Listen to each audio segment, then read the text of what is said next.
बिस्मिल्लाहिर्रहमानिर्रहीम। मैं हूं इनायतुल्लाह काशिफ एडवोकेट और आप देख रहे हैं लीगल इन्फॉर्मेशन में खुश आमदीद। आज एक सवाल का जवाब मैं थोड़ी सी डिटेल से देना चाह रहा हूं और ये यूँ समझ लें कि उन अफराद के लिए वीडियो है जो EOBI में अपनी रजिस्ट्रेशन करवाना चाहते हैं और वो EOBI को जानना चाहते हैं कि EOBI है क्या। क्योंकि अक्सर औकात मैंने देखा है कि बहुत सारे कमेंट्स हर वीडियो के नीचे ये आए हुए होते हैं।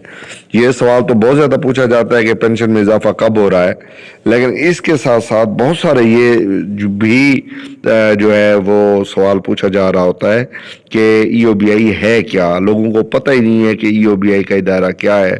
तो वो तमाम लोग जो EOBI में दिलचस्पी रखते हैं, EOBI में अपने रजिस्ट्रेशन करवाना चाहते हैं, तो वो आज से जो हमारी सीरीज शुरू हो रही है वीडियोस की, वो उसको ज़रूर देखें, जांचने की कोशिश करें।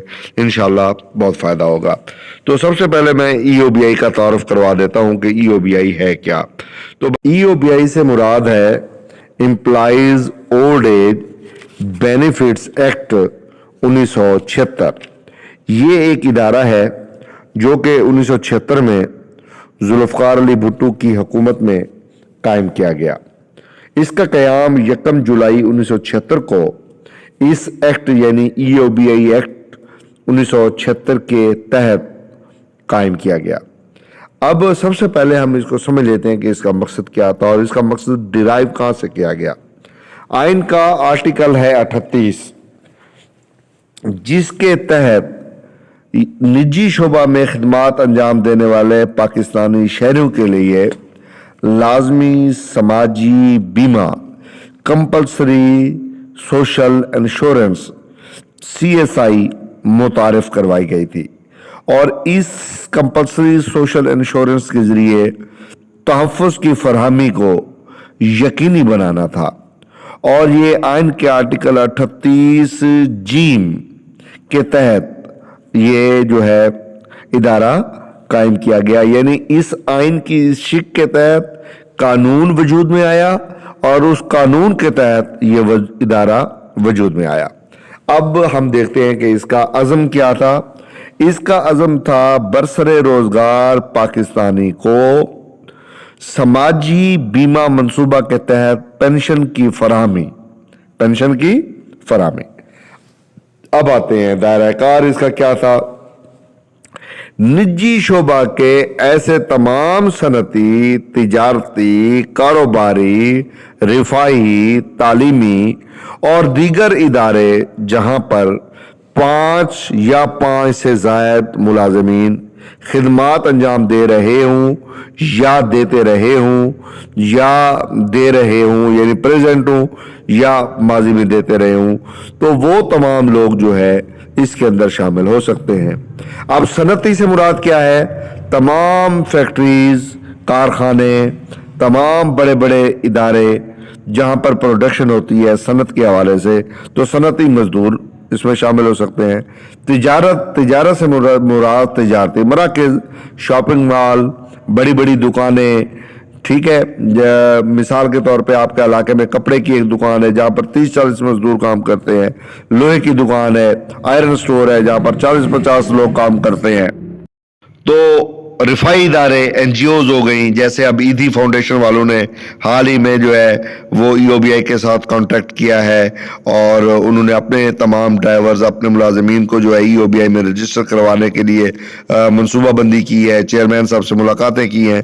तो इसी तरह तमाम रिफाई इदारे यानी NGOs वगैरह उसके लोग, उनके मुलाजमीन भी, तालीमी इदारे, इसमें तमाम प्राइवेट तालीमी इदारे जहाँ पर 5 या 5 से ज़्यादा असातिज़ा मुलाजमीन काम करते हों, तो वो भी EOBI के में अपने रजिस्ट्रेशन जो है वो कर सकते हैं, करवा सकते हैं, और दीगर इदारे। अच्छा, अब इसमें एक और चीज भी समझ लीजिए कि जहां पर 5 से कम लोग हों, तो वो इदारा अगर अपने आप को वॉलंटियरली चाहे तो वो भी अपने आप को रजिस्टर करवा सकता है। यानी वो मुलाजमीन जो जहां पर 5 से तादाद कम है, तो वो वॉलंटियरली अपने आप को भी रजिस्टर्ड करवा सकते हैं। 5 یا 5 سے زائد کے لیے کمپلسری ہے، 5 سے کم جہاں پر لوگ ہوں گے تو پھر یہ کمپلسری نہیں رہے گا، یہ والنٹائرلی ہو جائے گا. ٹھیک ہے. اب اس کا فرض کیا ہے؟ اب یہ بات ہم نے سمجھ ادارہ کام کیسے کرے گا. تو بھائی اس میں ایک آجر ہوتا ہے، ایک اجیر ہوتا ہے، یعنی ایک امپلائر ہوتا ہے اور ایک امپلائی ہوتا ہے، ایک مالک ہوتا ہے، ایک ملازم ہوتا ہے، ایک ماسٹر ہوتا ہے، ایک سرونٹ ہوتا ہے. یہ تمام ٹرم میں آپ کو اس لیے بتا رہا ہوں، یہ 4-5 ٹرمنالوجی میں نے یوز کی ہیں، ماسٹر سرونٹ کی، آجر اجیر کی، ٹھیک ہے، امپلائر امپلائی کی. یہ سمجھنے کی چیز ہے کہ ایک امپلائر ہوتا ہے جو کہ جو امپلائی یعنی جو امپلائمنٹ دیتا ہے، اور ایک امپلائی ہوتا ہے جو اس کے پاس ملازم ہوتا ہے، یعنی ایک ملازم ہے اور ایک اس کا مالک ہے. اب آجر مالک کو کہتے ہیں اور اجیر جو ہے اس کے پاس ملازم کو کہتے ہیں. آجر اور اجیر یعنی ملازم اور اس کا مالک دونوں یہ رجسٹریشن کروائیں گے، اور اس رجسٹریشن کی بنیاد پہ یہ ماہانہ کنٹریبیوشن دیں گے، اور یہ ماہانہ کنٹریبیوشن جو ہے دونوں دیں گے، آجر بھی دے گا اور اجیر بھی دے گا. اب آجر کتنی دے گا؟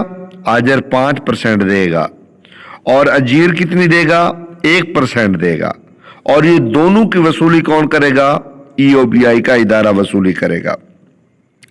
جو اس ادارے کے اندر رجسٹرڈ ہوگا ملازم، اس کے لیے جو قانون میں لفظ استعمال ہوا ہے اسے ہم کہتے ہیں انشورڈ پرسن، یعنی بیمہ دار.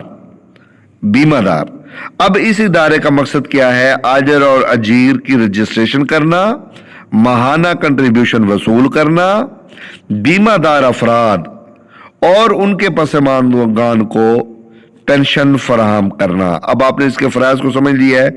آجر اور اجیر دونوں کی رجسٹریشن کرنا، ماہانہ کنٹریبیوشن وصول کرنا، بیمہ دار افراد اور ان کے پسماندگان کو پینشن فراہم کرنا. یہ اب سمجھ لیں اس کا بنیادی مقصد ہے.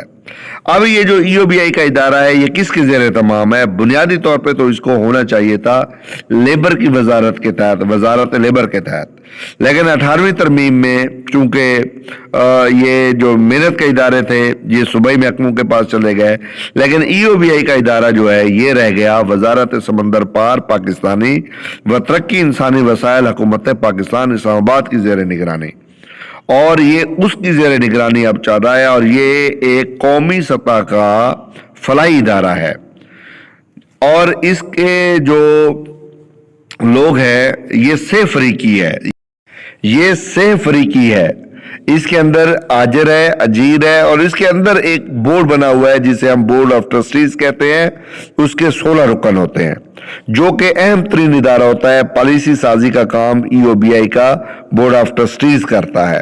تو اس کے اندر وفاق کے نمائندے بھی ہوتے ہیں، اس میں صوبوں کے نمائندے بھی ہوتے ہیں، اس میں جو ہے آجر کے نمائندے بھی ہوتے ہیں، اور اس میں اجیر کے نمائندے بھی ہوتے ہیں.